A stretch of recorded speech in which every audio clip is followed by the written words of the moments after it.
in 1887 Alberta, when a woman's debt became her sentence, and the courthouse steps served as an auction block, Nessa Galbraith stood in the cold November air and understood that her father's dying had cost her everything except her name, and that too was about to belong to someone else. She was 24 years old. She had her mother's red hair and her father's stubborn jaw and exactly nowhere left to go. The morning it happened, frost still clung to the mud on the main street of Dunmore Creek. The sky was the color of old tin, flat and closed, the kind of sky that promised nothing. Nessa had walked the 3 miles from the farmhouse because the horse was already gone, sold by the land office men who'd arrived the week before with papers she didn't have the legal standing to dispute. She wore her good coat, the brown wool one with the missing button, because it was the only coat she owned that didn't have a hole in the elbow. Small dignities. That was all she had left. The notice had gone up 10 days earlier, posted on the door of the Dunmore Creek Mercantile and the wall outside the telegraph office and the bulletin board at the church where Nessa's father had been buried not 6 weeks before. Debt settlement by contractual marriage. The words were printed clean and official, like something reasonable, like something that made sense. Robert Galbraith, deceased, had owed $1,100 to Aldous Prentice, owner of the Prentice Land and Cattle Company, in unpaid lease agreements and feed loans. Since Robert had left behind no sons and no assets, the debt had passed to his only surviving child, and since Nessa could not pay $11 if she was being honest, the arrangement had been made. She would be sold to settle what her father owed. There were 3 other women already waiting when Nessa arrived at the courthouse steps. She recognized 2 of them. Martha Price, who'd been widowed when the river took her husband last spring, owing money to Prentice for seed grain she'd never been able to plant, and young Tessie Bowen, 17 years old and shaking so hard, her teeth were clicking together in the cold. Tessie's father had gambled. Of course he had.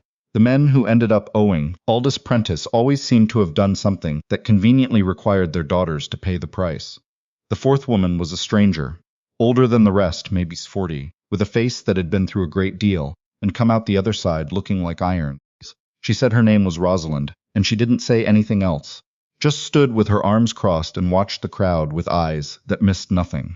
The crowd was already gathering, men mostly, standing in loose groups, boots scuffing the frozen ground. Some Nessa knew, some she didn't. All of them were there for the same reason, and she couldn't look at them for more than a second before the nausea started climbing her throat. Aldous Prentice sat in a chair that someone had brought out and placed at the top of the courthouse steps, as if the whole affair were a ceremony he was presiding over, as if he were the king of something. He was 60 years old, gray-haired and broad-bellied, with the particular kind of confidence that only comes to men who have never once been told no. He'd built the biggest cattle operation in that part of Alberta through a combination of hard work and harder tactics, and everyone in 3 counties knew that his hard tactics were more numerous than his hard work. He smiled when he saw Nessa. She looked away. The magistrate was a thin man named Greer, who looked like he hadn't slept in a week and wouldn't meet anyone's eyes. He read the proceedings from a paper, in a voice so flat it might have been for citing crop yields. Outstanding debt, contractual marriage arrangement, binding upon signature of both parties. The legal language made it sound civilized. It wasn't. Martha went first. She was 41, strong-shouldered, a farm woman who'd spent 20 years doing the work of 3 people, and she stood on those steps, with her chin up and her hands clasped in front of her, while men she'd known her whole life called out dollar amounts like she was a horse at auction. She sold for $420 to a rancher from the south end of the county, who already had a reputation for going through wives. Tessie cried through the whole thing. She was bought for $280 by a man. Nessa didn't recognize middle-aged, hard-looking. He grabbed Tessie's arm when it was done, and she flinched so visibly that even the magistrate looked away. Nessa felt something burn cold in her chest. Rosalind refused. When her name was called, she walked to the top of the steps, looked out at the assembled men, and said clearly, "I won't be auctioned off like cattle." The crowd went quiet for a moment. Then Prentice nodded to 2 of his men, and they took hold of her arms, and the quiet ended. She fought them, properly fought, scratching and kicking, getting one good elbow into someone's nose before they subdued her. They made her stand up there anyway, restrained, while the bidding went on around her struggling stillness. She was bought for $360. Her buyer kissed her the moment the gavel came down, and Rosalind spit in his face, and Nessa heard the laughter from the crowd like something physical hitting her. Then it was her turn. Nessa Rose Galbraith, Magistrate Greer read, outstanding debt of $1,100, Prentice Land and Cattle Company. The crowd sound changed. $1,100 was real money, the kind of money that bought attention. Opening bid, Greer continued, but Prentice was already standing up from his chair. 2,000, he said. Not a bid, a claim, a door slamming shut. Nessa stared at him. He smiled back. She understood then what she'd only suspected before, that the whole morning, Martha and Tessie and Rosalind and their selling, all of it had been theater. This had always been about her. Prentice had manufactured her father's debt, or inflated it, or engineered its inheritance. She didn't know exactly how, but she knew it, the way you know a storm is coming before the clouds appear. He'd wanted the Galbraith land, 37 acres, with good water access that bordered his own holdings, and he'd found the method to take it. Going once, Greer said. His voice cracked slightly on the word. Silence on the courthouse steps. Cold air. The sound of her own pulse. Going twice. The sound came from the far end of the street. Not an explosion. Just a horse, moving fast on frozen ground, hoofbeats carrying differently in the cold. People turned. Nessa turned. A rider was coming up the main street of Dunmore Creek at a pace that suggested he didn't much care what got out of his way. He pulled up at the edge of the gathered crowd and dismounted before the horse had fully stopped. A controlled drop, the kind a man makes when he's done it 10,000 times. He was tall, rangier than broad, with a weathered canvas coat and a hat that had seen serious weather. His face was angular, jaw darkened with a week's worth of growth, and there was a scar along his left eyebrow that pulled it slightly upward, giving him an expression that might have been skepticism, or might have been something he'd earned. She didn't know him. Most of the crowd didn't know him. She could hear the uncertainty in the murmur that went through the assembled men, the way conversation stops when a variable appears that nobody had accounted for. He walked through the crowd like he'd done it on purpose.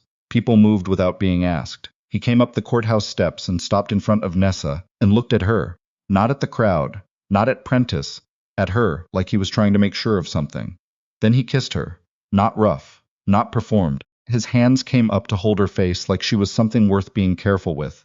And his mouth was warm against hers and tasted like cold air and coffee. And Nessa's entire mind simply stopped working for the 3 seconds it lasted. When he pulled back, the courthouse steps were absolutely silent. He turned to face Aldous Prentice. He reached into his coat and pulled out a leather pouch that made a heavy, definitive sound when he set it on the railing beside Magistrate Greer. "Count it," he said. His voice was low, unhurried, the kind of voice that didn't need to be loud to land. Greer's hands shook when he opened the pouch. He counted for what felt like a very long time. $2,200, he said finally. "Then the debt is settled twice over," the man said. "And the lady is my wife. Marry us." Prentice's face had gone the color of old brick. "Now you listen here. I outbid you. Those were your rules." The man didn't raise his voice. "Marry us, magistrate." Greer looked at Nessa. Actually looked at her, for the first, and possibly only time that morning. Like he was asking something with his eyes that he didn't have the spine to ask out loud. She looked at Prentice. At his hands resting on his knees like he owned the air between them. At the place where Martha had been standing 20 minutes ago. At young Tessie being led away by a stranger. "Yes," she said. "Marry us." The ceremony took 90 seconds. The crowd stayed frozen through all of it. Outside, the cold hit her face like a hand. The man, her husband, which was an insane thing to think, led her to his horse and helped her up and swung up behind her with that same controlled ease. And his arm came around her waist to keep her steady. And then the horse was moving, and Dunmore Creek was getting smaller behind them. She didn't know his name. She was in the saddle with a stranger, heading God knew where, and she didn't know his name. "Who are you?" she said, when the town was far enough behind them that she could hear herself think. "Calloway," he said. "Silas Calloway, that's who you are. Not why you did that, I know. Are you going to tell me?" "Eventually." A pause. "Are you going to fight me on where we're going?" "Where are we going?" "North. I've got a place." 40 minutes. Nessa looked at the country opening up around them, the flat Alberta sky pressing down on brown grass and frost-stiffened stands of poplar. She'd lived here her whole life, and it had never felt as large as it did right now. "You could have just paid the debt," she said. "You didn't have to. You didn't need to kiss me. Or marry me." Silas was quiet for a moment. "No," he agreed. "I didn't." "So why?" "Because Prentice needed to know you weren't available." His voice was even, matter of fact. "Not as a person. Not as a purchase. And I needed him to see it publicly, with witnesses, before he'd believe it. You don't know Prentice. I know exactly who Prentice is." The way he said it was not the way a stranger would say it. Nessa turned to try to see his face. "You've got history with him. We'll talk when we get there." The place was a homestead half a mile off the main north road, set back against a low ridge of spruce trees that broke the wind. Not a grand thing. A log house, solid and carefully built. A barn, a fenced pasture with 2 horses and a mule, woodshed stacked to the eaves. A working place. A place that had been lived in with intention. She'd been expecting something rougher. Something that matched the stories she'd start to hear about Silas Calloway over the next few days, the ones that filtered through from people who'd passed through or lived nearby. That he'd come up from Saskatchewan 8 years ago, under circumstances nobody discussed directly. That he'd had a wife and a son, that the wife was buried in the stand of poplars at the east edge of his land, and the son had died 3 days after her, fever taking him before Silas had even found a doctor. That people in the area gave Silas space, not out of fear exactly, but out of the particular consideration you extend to someone who has survived something that would have destroyed most people. He'd been alone for 8 years. She learned this not from him, but from a woman named Agnes Kipp, who ran the feed store 6 miles up the road, and who appeared at Silas's door 3 days after Nessa arrived, bearing a jar of preserved plums and an entirely transparent interest in meeting the new wife. He hasn't spoken to more than 5 people in 4 years, Agnes told Nessa in a voice carefully pitched to not carry to where Silas was splitting wood outside. When he rode into Dunmore Creek last week, we all about fell over. Nobody knew what he was up to. He didn't tell you he doesn't tell anyone anything. Agnes paused. He's a decent man. I want you to know that, because I imagine the circumstances of your meeting don't make it easy to know. Nessa thought about that a good deal over those first weeks. The circumstances of their meeting. She'd been bought, essentially. Bought and married and brought north in the same morning, with no more say in it than the horse she'd ridden in on. And yet Silas Calloway slept in the main room and gave her the bedroom without being asked. Set breakfast out every morning and never commented when she was too unsettled to eat much. When she woke gasping from nightmares, the courthouse steps, Tessie flinching, Rosalind being forced to stand still while men put a price on her, he'd call through the door, "You're all right?" And when she said yes, he'd leave it at that. She asked him one night, 2 weeks in, while they were sitting at the table after supper, and the lamplight was making the room feel smaller and more honest than it did in daytime. "Why did you really come? Not the reason you gave me on the horse, the real reason." He was quiet for long enough that she thought he wasn't going to answer. Then he said, "I knew your father." Nessa set her cup down carefully. "Not well," Silas said. "I met him once, 3 years ago. I was having trouble with a survey claim. Prentice had filed a counterclaim on a piece of land that bordered both our properties, trying to take it from both of us. Your father was the one who showed me which land office to write to, which federal clerk to contact. He'd been fighting Prentice for years, longer than me." His hands wrapped around his own cup. "He told me about you. Said you had your mother's stubbornness. Said that was the best thing he'd ever done, passing that on." Nessa's throat was tight.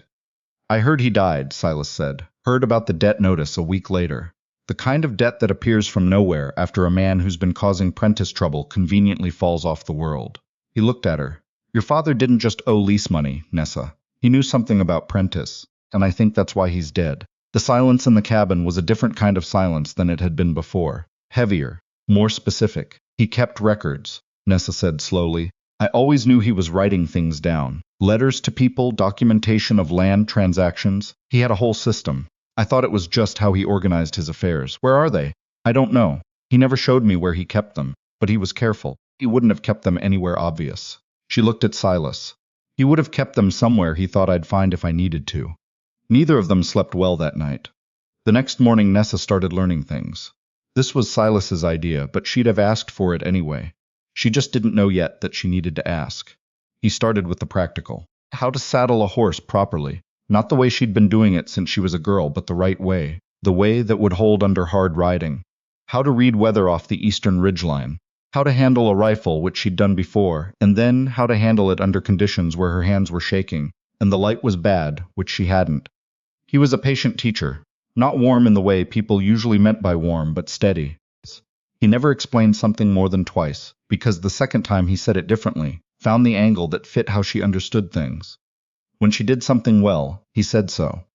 When she needed correcting, he corrected her and moved on without dwelling on it. She discovered she was capable of more than she'd been given context to understand. 3 weeks after the courthouse, she brought a deer down at 40 yards on her third shot. She stood over it and felt something she had no name for yet, some combination of capability and responsibility, and the clear-eyed understanding that life up here operated on honest terms, that her old life in the farmhouse had let her avoid thinking about. "Good shot," Silas said, from 3 steps behind her. "Don't tell me it gets easier." "I won't." He handed her the knife she'd need for what came next. "But you get stronger."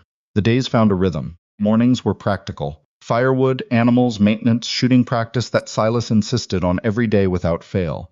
Afternoons were work, the kind of ongoing labor that a homestead requires to stay standing against a Canadian winter.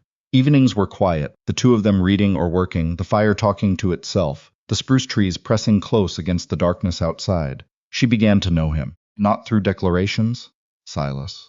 Cowboy did not make declarations, but through accumulation. The way he carved small animals from scrap wood and left them on the windowsill without explaining them. The way he'd learned which books she preferred and left them where she'd find them. The way he watched the tree line every morning with a coffee in both hands like he was making sure of something. The way he laughed, which didn't happen often, but happened with his whole face when it did, and left her wanting to be the reason for it again. She noticed, too, the way his eyes tracked her when she moved through the house, not possessively, carefully, like she was something he was still making sure was real. She didn't let herself think too much about that. There was work to do. The trouble announced itself in mid-December, when Agnes Kipp rode out with news. Prentice had filed a kidnapping claim. Silas Calloway, it said, had removed Nessa Galbraith from a legal proceeding under duress, and she was to be considered a victim requiring recovery. There was a rewards notice. The provincial land office had received a letter from Prentice's lawyer suggesting the marriage was invalid on grounds of coercion. He's building a case, Silas said, reading the paper Agnes had brought. He's building permission, Nessa said. Legal cover to send someone after us without it looking like what it is. Agnes looked between them. There's something else. Prentice has been asking around about your father's papers, Nessa. Asking the land office, the magistrate, anyone who had dealings with Robert in the last few years. He's looking for something. The three of them sat with that for a long moment. He's scared, Nessa said finally. Scared men are the most dangerous kind, Agnes said. After Agnes left, Nessa stood at the window and looked north toward the tree line and thought about her father. About the way he'd kept his study so carefully organized. About the particular cedar box he'd kept locked on the top shelf. The one he'd told her held nothing important when she asked about it as a child, which meant it held the only things that mattered. Silas, she said, I know where he kept them. They couldn't go until the conditions were right. Silas insisted on that, and Nessa agreed, because the plan she'd worked out in her head over the following 2 weeks required specific timing, and she wasn't going to rush it and lose everything, so they planned. She taught Silas the layout of Dunmore Creek from memory. Every building, every alley, who lived where, which houses backed onto which properties. He taught her how to move quietly in cold weather, which was different from moving quietly in summer, because the ground was harder and sound carried further, and your own breath could give you away. They had one advantage: nobody expected them to come back. A man named Clement Briggs, who worked at the Dunmore Creek Land Office and had done so for 11 years, had been Robert Galbraith's friend before he'd been afraid of Aldous Prentice. Nessa remembered him coming to the house for supper. She remembered him and her father talking in low voices by the fire long after she was supposed to be in bed.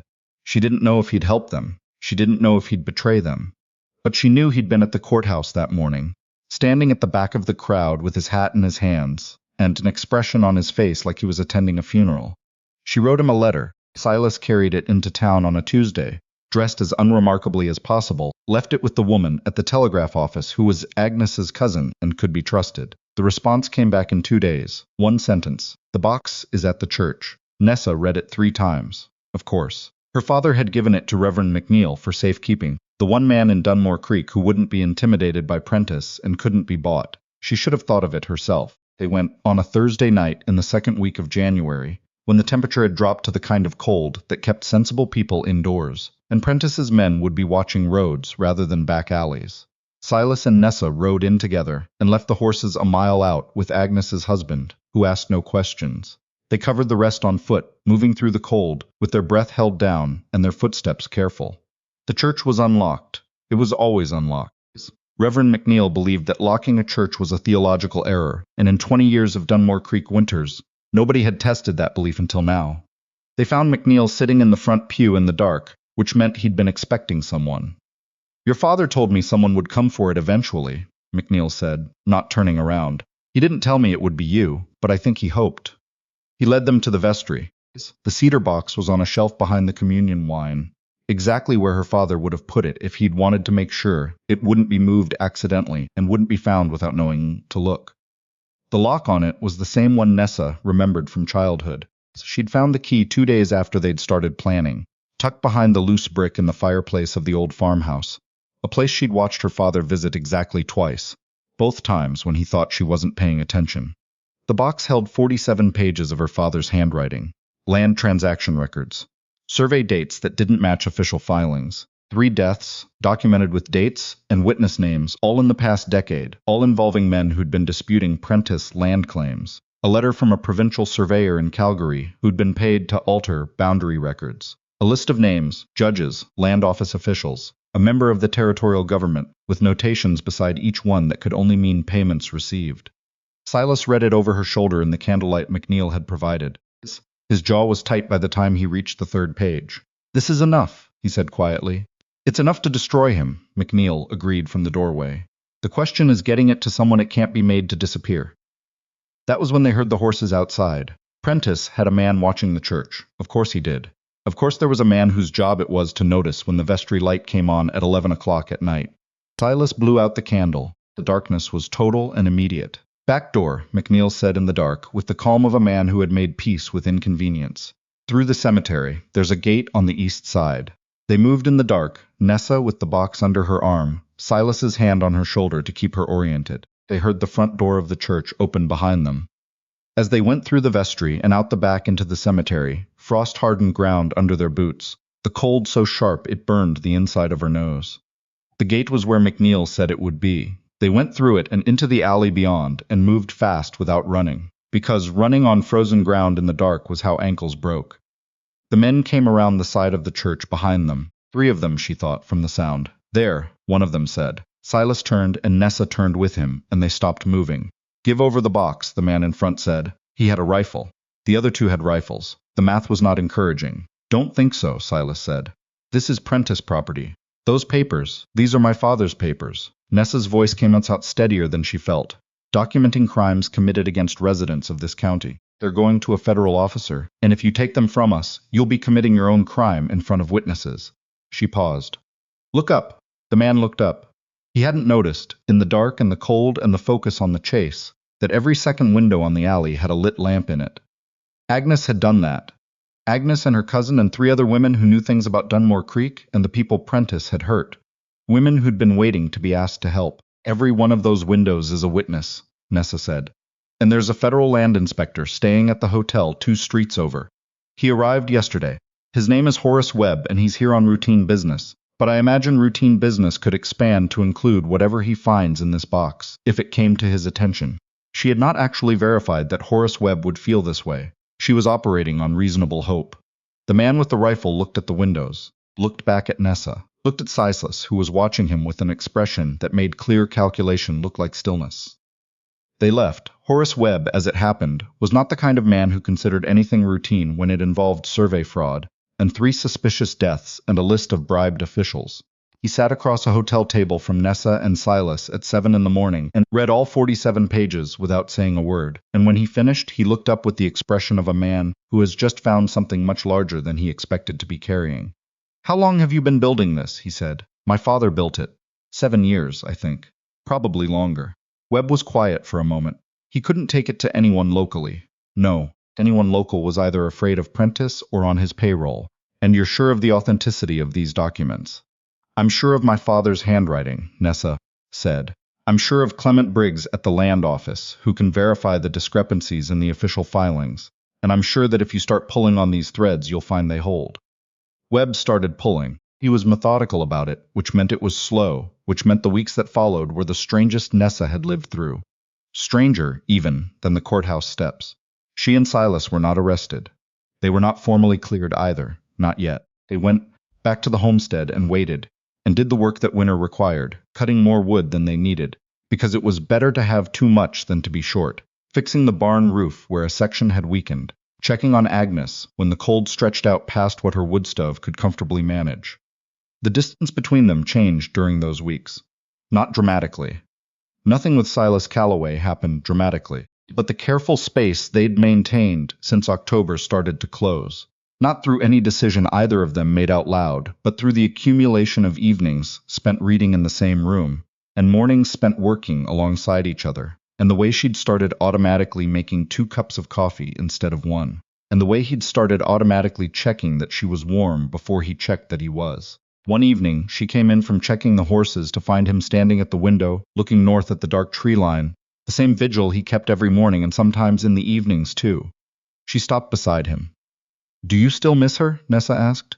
She'd never said it out loud before, but she thought about it, about the woman buried in the poplars, about the son who had died before Silas could get help, about the 8 years of alone that had followed. "Every day," Silas said. "That doesn't go away." He paused. "It's just not the only thing I feel anymore." She looked at him. He was looking north at the trees. "I didn't expect this," he said. "I didn't come to Dunmore Creek expecting to bring anyone home. I came because it was wrong and I knew what Prentice was and I'd owed your father a debt I couldn't repay any other way." He paused again. "And then you said yes to the magistrate and I thought, she has no reason to trust me, and I was right, you didn't." "I didn't say yes because I trusted you," Nessa said. "I said yes because you looked like the less terrible option. I know. But I stayed because I learned to trust you." She turned to look at him fully. "That's different. You taught me that difference, actually." The corner of his mouth moved. Deliberately or not. He turned from the window and looked at her, and what was in his face was not performed and not cautious, just true and a little uncertain the way true things sometimes are. She kissed him first. He kissed her back. It was not like the courthouse steps. That had been a statement to the world. This was a statement to each other, which was a different thing entirely and considerably more important. Aldous Prentice was arrested in March, when the ground was still frozen, and the first light was just beginning to come back into the days. Webb had been thorough. The charges were extensive: survey fraud, bribery of public officials, and 2 counts of conspiracy to commit murder, because 2 of the 3 deaths in her father's records had enough documentation to support criminal charges. The third remained officially undetermined, though everyone who read the file understood what it meant. Robert Galbraith's name appeared in the court record as the primary source of evidence. The Dunmore Creek Courier ran a piece about it. Nessa read it twice in the kitchen while Silas made tea, and then she folded it carefully and put it with the letter her father had left her in the cedar box. The short note she'd found tucked into the back of his record pages, written in the careful hand she'd known her whole life. "If you're reading this, Nessa, it means I wasn't able to finish it myself, but you found it, which means you're stronger than you think. You always were. I was just the only one who knew it." She kept that note in her coat pocket for the rest of the winter. The spring brought changes. The farmhouse and 37 acres were returned to her under a provincial order, correcting the fraudulent debt claims, along with 4 other properties Prentice had acquired through similar means. Nessa sold the farmhouse. She didn't need it, and a young family from Ontario was trying to get established, and the price was fair. She put the money into a fund she quietly managed through Agnes Kipp's kitchen table, money available to women in difficult situations who needed to get somewhere or start over. It wasn't formalized. It didn't need to be. Agnes knew who needed to know about it. 6 of them came that first year. Women from the county and beyond, some with children, some without, some with bruises, that had nothing to do with farm work. Nessa helped them all. She and Silas gave some of them a week's shelter and a horse and directions to somewhere better. Others needed different things. Legal names to write to, strategies for how to approach the land office about a debt dispute, or just a night where nothing was required of them but to eat and sleep safely. "People are going to start coming from further away," Silas said, one September evening, when Nessa came inside from seeing the most recent visitor onto her road north. "Word's traveling. I know. Is that what you want?" Nessa sat down at the table. Outside the window, the sky was the kind of soft dark gold that only came in the last weeks before real fall, the light that made everything look like it might last. "I want to be useful," she said. "I want what happened to me to mean something more than just something that happened to me." Silas nodded slowly, the way he nodded when he agreed with something completely. They didn't talk about the courthouse steps much, except once, the following spring, when they were planting the kitchen garden, and the conversation arrived there naturally, the way conversations will when enough time has passed. "You never asked me if I was afraid," Nessa said. That morning, on the steps, "I didn't need to ask. I could see you were, but you looked at me first, before you did anything. Like you needed to make sure of something. I needed to make sure you had any fight left in you," Silas said. He tamped down the earth around a seedling with the heel of his hand. "I wasn't going to put you through something else if you'd already given up." Nessa considered that. "And if I had, I'd have found another way." He looked up, "But you hadn't." She planted the next row in silence, thinking about that. About the girl on the courthouse steps who had been so close to the edge of giving up that she couldn't have told you, in that moment, which side she was on. About the way a single choice, a stranger's intervention, a 3-second kiss, a yes said into cold air with no good reason, had turned into this: a homestead, a partnership, a life that was hard in all the honest ways and good in ways she hadn't known to want. About the women who came to their door and left knowing they weren't trapped. About her father's 47 pages finally doing the work they'd been written to do. About Silas Calloway, who had ridden into Dunmore Creek on a November morning with $2,200 and no plan beyond the immediate one, and had given her, not safety, not comfort, not even certainty, but tools and time and the steady insistence that she was capable of more than she knew. She had been. She still was. The summer she turned 31, Nessa found she was going to have a child. She told Silas on the porch in the early morning, before the light had fully settled, when the spruce trees were dark against a sky going pink. His face went through several things in quick succession: joy, then fear, the particular fear of a man who has already buried a child, and she watched him move through all of it without trying to smooth it over, because it was real and it deserved to be felt. "I know," she said, when he'd been quiet long enough. "I'm afraid, too." He took her hand, that was all. He didn't say it would be fine, because neither of them was the kind of person who said things like that anymore. It was in the end fine. More than fine. The girl arrived in early spring, announcing herself forcefully, and she had Nessa's red hair and Silas's serious dark eyes and a personality that suggested she had come into the world with a specific agenda. They named her Roberta Silas Calloway. Roberta after Robert Galbraith, who had spent 7 years building the case that brought down the man who'd destroyed him, and who had never stopped believing the truth would eventually be useful. Silas for the man who had understood, on a cold November morning, that doing the right thing sometimes required doing it immediately, and in public, and without a full plan. The child grew. The homestead grew. The small fund Agnes managed out of her kitchen table grew into something with a proper name and a provincial registration, and the women who'd benefited from it started contributing to it, and then started helping other women directly, and the thing her father had believed, that the world gets better one person at a time, that you can't fix everything, but you can fix something, turned out to be true in the way inconvenient truths often are, slowly, and then all at once. Nessa stood on her porch one evening, in October, 10 years after the courthouse steps, and watched the sun go down behind the ridge of spruce trees, and thought about the woman she'd been that cold morning, in her brown wool coat, with the missing button. She wouldn't have recognized herself. Wouldn't have believed this was available to her. Not the homestead, not the partnership, not the child asleep inside. Not even the simple fact of being afraid of nothing in particular. She heard Silas come out behind her. She didn't need to turn around. "Roberta's asking for a story," he said. "What kind?" "She says she wants to know how we met." Nessa smiled, still watching the ridge. "She's 8. She knows it involved an auction. Agnes has been talking. Agnes has always been talking." His hand found her shoulder. Nessa turned to go inside, to tell her daughter the true version of things. The cold morning, the men with their prices, the stranger who'd come through a crowd like he had somewhere specific to be, the part that mattered, which was not that she'd been saved, but that she'd saved herself, with time and tools and the stubborn inheritance of her father's belief that the truth was worth fighting for. Some stories needed to be told honestly, so that the people hearing them would understand they could do the same. She went inside to tell it.